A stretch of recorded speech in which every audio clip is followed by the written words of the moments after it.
Bienvenidos a su espacio Acompañamiento Escolar, donde estaremos en presencia de expertos que brinden información a toda la comunidad educativa.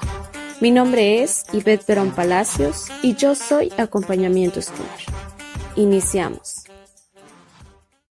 A quienes nos escuchan en esta tarde, quiero presentarles a nuestro invitado especial, al psicólogo Martín Salazar Lepe, quien es fundador de la Escuela del Carácter, quien cuenta con más de 30 años de experiencia brindando sus servicios en psicoterapia cognitiva conductual, individual y de grupo, psicometría, diagnóstico clínico, atención para niños, adolescentes y adultos con problemas emocionales y de conducta.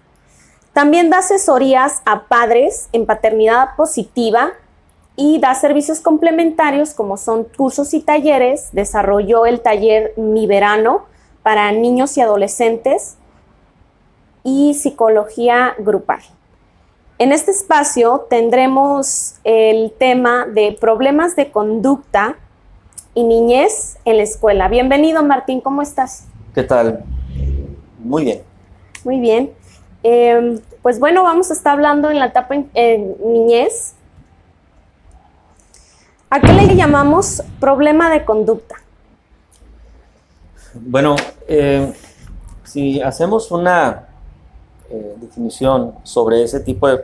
Bien, los problemas de conducta pues tienen dos formas de describirse, desde un punto de vista, digamos, coloquial en lo general y desde un punto de vista técnico, ¿no? Para una persona, un niño que tiene un problema de conducta, pues es un niño que se porta mal, es lo que dicen, ¿verdad? Pero si nosotros analizamos qué significa portarse mal, básicamente vamos a encontrar al menos una de tres cosas.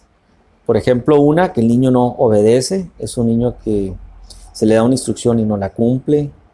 O puede ser también un niño que tenga un comportamiento destructivo hacia la propiedad o agresivo hacia las personas. O puede ser también un niño que desafíe la autoridad. Por ejemplo, un niño que sea negativista en ese sentido, se niegue a seguir una instrucción de un maestro. Entonces el niño está desobedeciendo, está desafiando la autoridad y tal vez pueda estar también haciendo algo que no debería de hacer, que generalmente es pues algo como agresivo o como destructivo para el ambiente en el que está. A eso se le llama disruptivo, que significa interrumpir una actividad con algo que la termina o la complica. Por ejemplo, si unos niños están leyendo y un compañero se levanta y le arrebata el libro o el cuaderno, su conducta es disruptiva porque está, pues por así decirlo,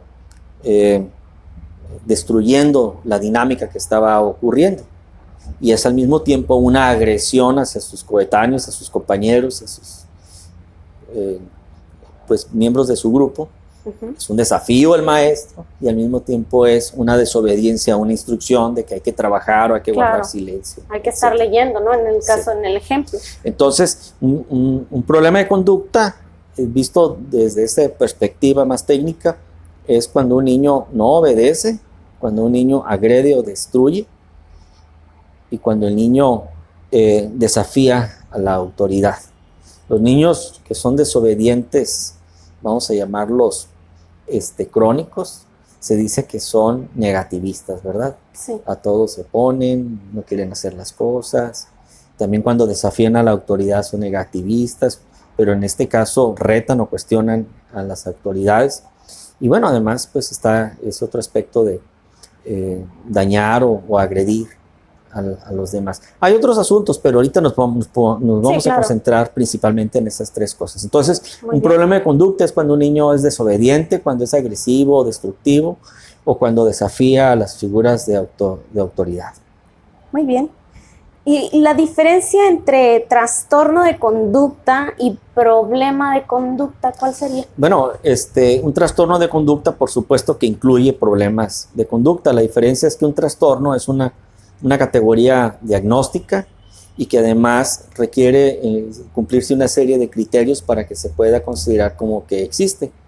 Por ejemplo, estos comportamientos deben de haberse establecido cuando menos durante 6 meses, deben de causar un impacto negativo, por ejemplo, en su presencia en la escuela o en su relación con los maestros o con los padres, o afectarle en su desempeño escolar o en la situación emocional de él o de los demás. O sea, un trastorno de conducta es un patrón de comportamientos que se ha convertido en la forma de ser de ese niño en uno o en varios contextos y que tiene tiempo siendo así. Los trastornos de conducta surgen a partir de los problemas de conducta. Entonces, hay niños que son desobedientes y que descubren que pueden desobedecer y hacer lo que ellos quieren, y las personas a su alrededor, que casi siempre son los padres, no saben cómo resolver el asunto. Entonces el niño, como por así decirlo, sin que él lo piense con esa claridad, pero como el niño descubre que puede hacer lo que él quiere y que no va a pasar nada, o que lo que pasa pues nomás es un castigo leve, alguna cosa así, porque casi siempre es lo que hacen los adultos, regañar o castigar y nada más. Entonces se va convirtiendo en la forma de ser del niño, en su perfil de su conducta, y cuando esto ya se ha establecido durante un periodo de varios meses o más de tiempo, entonces, y tiene varios aspectos de su conducta, entonces se dice que es un trastorno de conducta. ¿Cuáles son los nombres más típicos de esto? Pues el que se llama negativista desafiante o trastorno oposicional desafiante, pues según la traducción que tengan ahí en su manual de diagnóstico, o el trastorno disocial de conducta, que es un problema muy grave de conducta en la niñez y en la adolescencia, y ambos son la antesala del trastorno antisocial de la conducta en la edad adulta, que es un trastorno de la personalidad y que es el típico de los que son delincuentes y personas así. Y en este caso surge en determinado edad, de decir, bueno, por poner un ejemplo, ¿no? Trastorno de espectro autista, que ya está, a lo mejor me estoy yendo a otro ámbito, ¿verdad? Pero se da un diagnóstico, pero a partir de cierta edad. ¿Es el caso para el trastorno de conducta? Bueno, surja, de una edad determinada. La mayoría de los trastornos de conducta se diagnostican a partir de los 6 años. Correcto. Porque antes de los 6 años, la mayoría de los niños, pues, digamos, todavía no tienen la madurez suficiente en su desarrollo. Madurez emocional. Y también física e intelectual.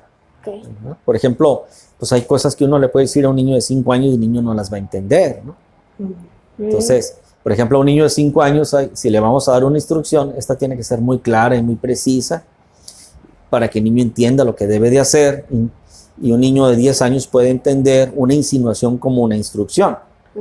O sea, si el maestro quiere que el niño, por ejemplo, vaya y tire la basura de que hay en su mesabanco, vaya y la tire al bote de la basura, a un niño de 10 años le podrá decir como que está muy sucio tu mesabanco, ¿no? Y el niño entenderá que deberá de recoger la basura e irla a tirar, pero ese entendimiento no lo puede tener un niño de 5 años. Claro. Entonces hay que decirle con claridad, aquí esto que está aquí en tu mesabanco ya es una basura, tienes que agarrarlo con tus manos o echarlo en una bolsa, y luego tienes que ir a echar esa bolsa allá en aquel bote que es para poner la basura, ¿no? Y ser más claros y más explícitos. Entonces, bueno, más o menos ahí. Ahora, bueno, el trastorno del espectro autista pues es otro asunto, sí, ¿verdad? Claro. Y además es algo muy grave y que se puede detectar desde muy temprano en la vida de los niños, y que el ambiente no tiene mucha importancia porque es un aspecto del neurodesarrollo. En cambio, los problemas de conducta como tales, su origen básicamente se divide en 2 partes, ¿no? Uno es la cuestión del temperamento del niño, cuál es el temperamento con el que el niño nació.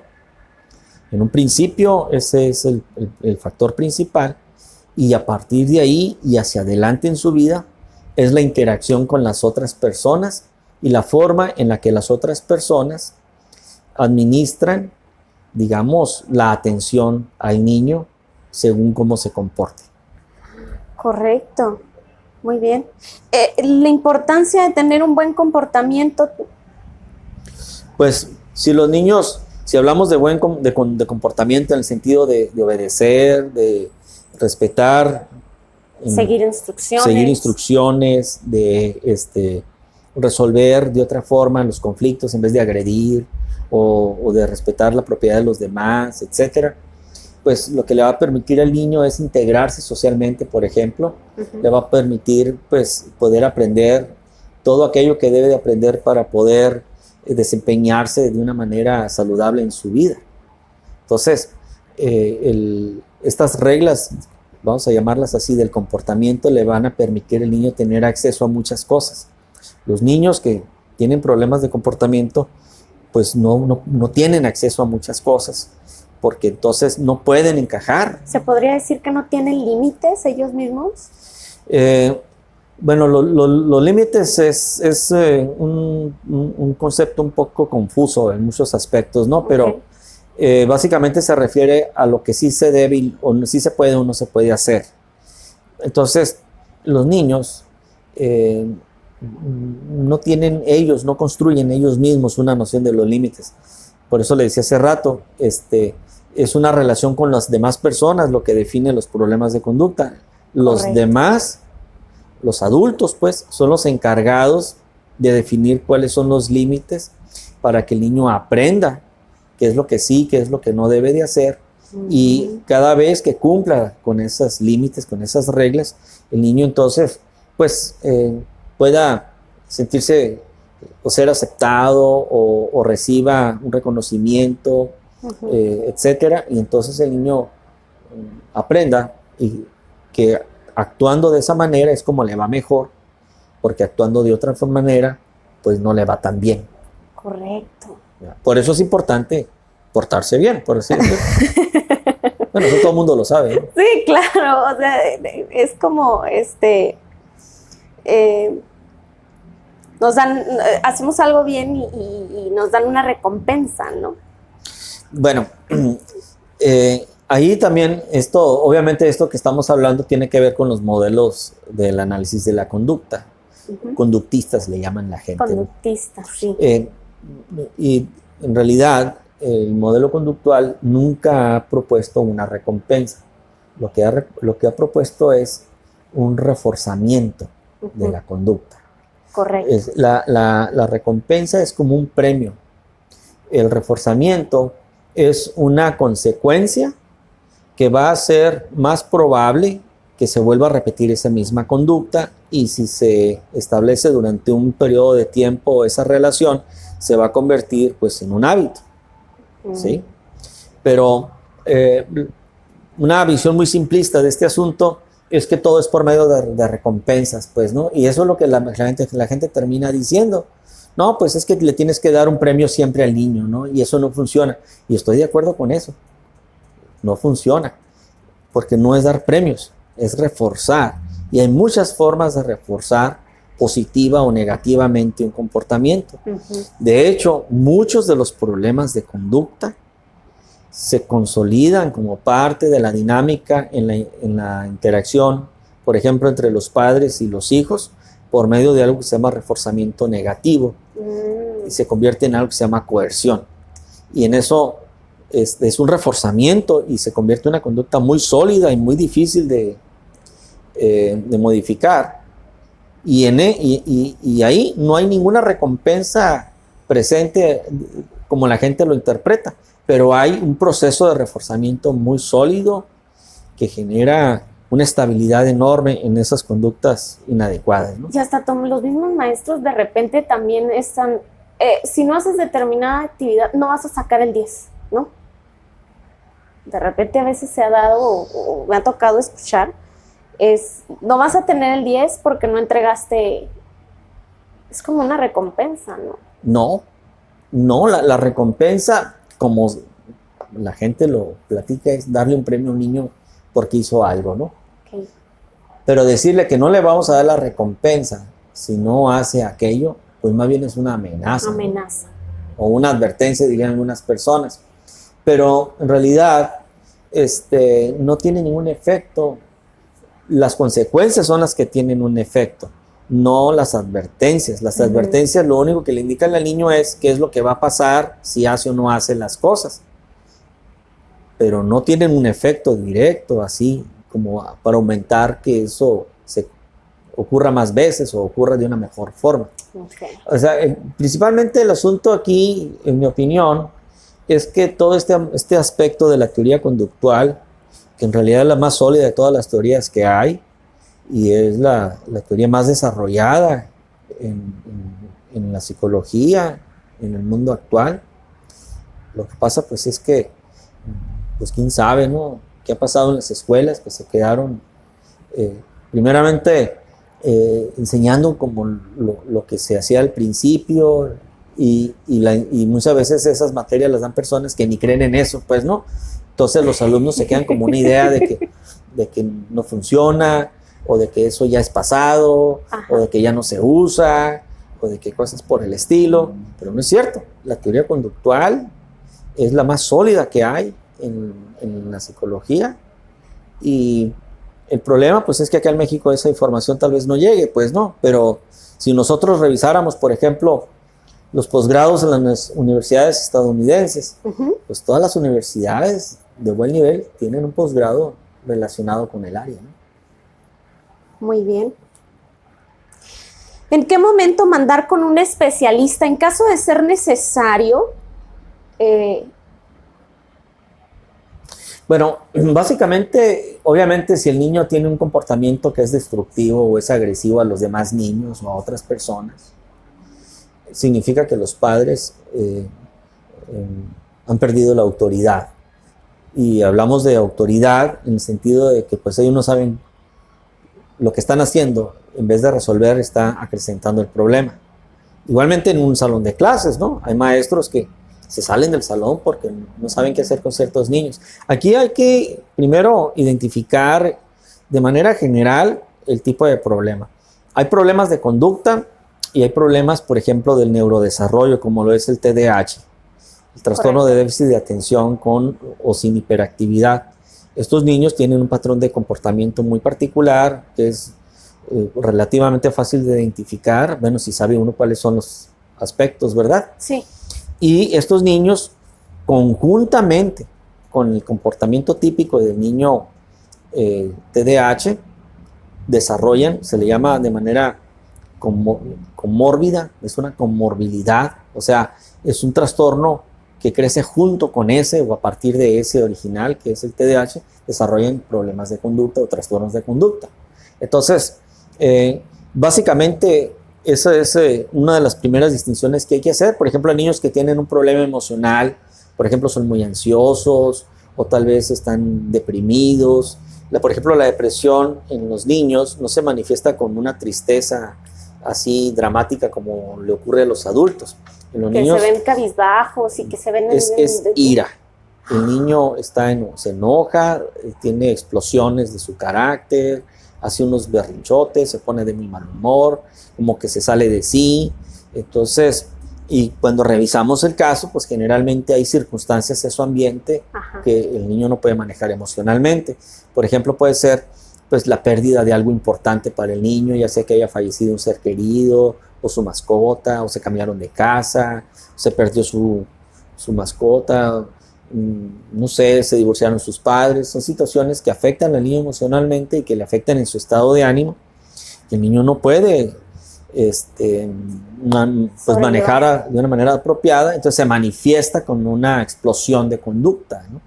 Entonces, también pues a veces hay niños que tienen problemas del desarrollo, ¿no? Por ejemplo, problemas con algún tipo de, no sé, de tipo intelectual o de dislexia o disgrafia, alguna cosa de esas. Entonces son niños que no se pueden desempeñar igual que los demás y eso los tiene muy frustrados y eso los tiene temerosos de muchas situaciones, los tiene fastidiados de la escuela. Y luego los maestros con expectativas altas de querer que el niño aprenda realmente cuando no está el conocimiento, vaya, de que... Bueno, yo creo que la mayoría de los maestros, sobre todo los de preescolar y luego los de primaria, tienden a ser muy comprensivos de las capacidades de cada niño. Y tratan de ayudar a los niños de la mejor manera que ellos pueden, los tratan de motivar, los tratan de orientar. Pero a veces estos niños, su comportamiento se sale de las posibilidades de un maestro, pues, porque los maestros, su área es la enseñanza y no la identificación de problemas clínicos en un niño, Claro. pues. Entonces, aún así el maestro puede, Estamos en conjunto. de maneras que siempre, casi siempre lo hacen, identificar, este niño tiene un problema con su conducta, este niño tiene un problema emocional, este niño tiene un problema del desarrollo, y ellos tratan de alguna forma de ayudarlos y de apoyarlos. Pero pues a veces lo que se ocupa pues, es una intervención mayor, ¿no? Sí, Entonces claro. tiene que ser alguien de fuera. Muchos padres de familia creen que los niños que tienen problemas de conducta en la escuela se deben de corregir y como que es obligación del maestro hacerlo.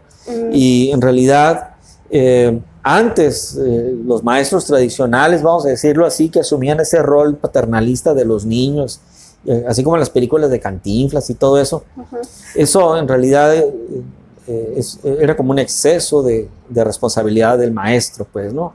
Entonces, ahora muchos maestros se concentran exclusivamente en su función fundamental, que es el promover un ambiente de aprendizaje y de desarrollo en los niños, pero los problemas de conducta ellos no saben. Y a veces el tratar de resolverlos lo que hace es empeorarlos porque entonces no utilizan una estrategia adecuada. Claro. Las estrategias se deben de basar pues, en un diagnóstico del problema y hacerse a la medida. Entonces, pues los maestros generalmente no tienen esa información. No, claro que no. Consejos de cómo podemos mejorar la conducta de los alumnos. Digo, ya en el entendido de que esto es un trabajo colaborativo, dado los casos de trastornos de conducta, en donde, pues bueno, psicólogos y al mismo tiempo pues los docentes refuerzan, ¿no? Ayudan, aportan, porque pues conviven en un ambiente social cuando estamos en clase, a la hora del clase. Bueno, los maestros pueden hacer muchas cosas. De hecho, el maestro tiene una oportunidad muy grande porque él convive todos los días con los niños y entonces es un agente de cambio muy importante en la vida de todos los niños. El asunto es si el maestro tiene claro qué es lo que debe de hacer para promover en los niños el desarrollo de su conducta, pues, ¿no? Entonces, básicamente depende también cuáles sean sus creencias y cuáles sean sus, vamos a decirlo así, sus modelos conceptuales en los cuales se basa. En educación hay una cada vez más creciente cantidad de modelos, ¿no? Sobre cómo debe ser la educación y eso define cómo debe de comportarse el maestro en la escuela. Pero lo que sabemos en términos de investigación es que los que tienen más éxito con los alumnos son los maestros que saben administrar bien las contingencias. Otra vez volvemos al conductismo, ¿no? Como le llaman. Okay. O sea, un maestro que administra bien las contingencias es alguien que sabe, por ejemplo, cuándo reconocerle al niño oportunamente un comportamiento para que el niño aprenda que haciendo ciertas cosas obtiene la atención y el reconocimiento del maestro y cuando haciendo otras no. Entonces, básicamente el consejo para los maestros es que traten, porque no siempre se puede, de motivar a los niños diciéndoles con claridad cada vez que el niño hace algo que es correcto, que es adecuado, decirle al niño, felicitarlo, a él directamente en persona. No le tiene que dar un premio, no le tiene que dar una recompensa, no tiene que llevar una caja de chocolates a la escuela ni nada de eso, ¿verdad? Ni tampoco tener miles de sellitos o de estrellitas, que también son útiles y son muy importantes, pero para el niño lo más importante es el reconocimiento de la persona. Entonces, si el niño un día se esforzó o trabajó muy bien y el maestro dice, mira, me gustó cómo escribiste, me pareció muy bien todo esto que hiciste, y además el maestro puede mandarle una notita a la mamá y decirle, su hijo hoy trabajó muy bien, felicítelo en casa, algo así. Eso genera el niño así como que haciendo esto, sí, claro. Es como la gente me trata bien y me siento muy bien. Entonces, entre más claro y más frecuente hacen los maestros eso, los niños se apegan más a ellos, les obedecen más, les hacen más caso y trabajan más. Entonces, eso promueve su desarrollo. Sí, claro. Platicaba yo con una persona aquí en una consulta sobre la importancia, por ejemplo, de dar cumplidos. Y le digo, bueno, si uno analiza o uno revisa una interacción entre dos personas y uno observa una persona que nunca le dice nada positivo a la otra y que tiene una actitud así, digamos, poco agradable en ese aspecto, y revisamos otra interacción de una persona que le reconoce a su contraparte, le dice algo agradable, se refiere a la persona, y luego le preguntamos después, ¿en dónde se sintieron mejor? ¿Y a dónde quisieran volver? La persona va a decir, no, pues con la persona B. Claro. ¿Y por qué? Pues no sé, es muy agradable. O sea, la persona no registra. Pero a lo mejor nosotros le pudimos haber dicho a esa otra persona, dile 10 veces que se ve muy bien, o dile también que te gusta lo que comentó, sonríele, dile que está muy a gusto platicando, así, hazle esos cumplidos, que son como esos reforzamientos. Y la otra persona va a decir, no, me sentí muy bien con él, muy buena onda. Pero no puede decir, es que me dijo tantas veces esto o hizo esto. Claro. Entonces, si el maestro, por así decirlo, en su preparación del día dice, bueno, hoy me voy a encargar de decirle a todos los niños que están guapos, de que me agradan, de que son buenos niños, pero tienen que hacerlo contingente, o sea, hacen algo que es correcto, algo que deben de hacer, un esfuerzo de su trabajo, y entonces inmediatamente reconocérselos o decirlos, para que exista esa relación de causa y efecto, pues. Entonces, los maestros que son así, muchos son así pues no nata, pero así aprendieron a hacer en sus vidas. Los niños lo siguen en el recreo, ¿verdad? Sale el maestro y parece así como que regala miel, está lleno de hormigas ahí alrededor, porque los niños están esperando algo del maestro, ¿no? O la maestra. En cambio, los maestros que son muy serios, que no le dicen nada nunca a los niños no quieren estar con ellos. Entonces, ese es el principal consejo. Un maestro que sepa administrar esas contingencias. El problema aquí está en cómo la parte técnica convertirla en hábitos cotidianos, en hábitos, digamos, normales. Claro. Y interpretarlos de la forma correcta, ¿no? Esa es una cosa. Y la otra cosa es, tratar siempre de decirles muy claro qué es lo que quieren del niño.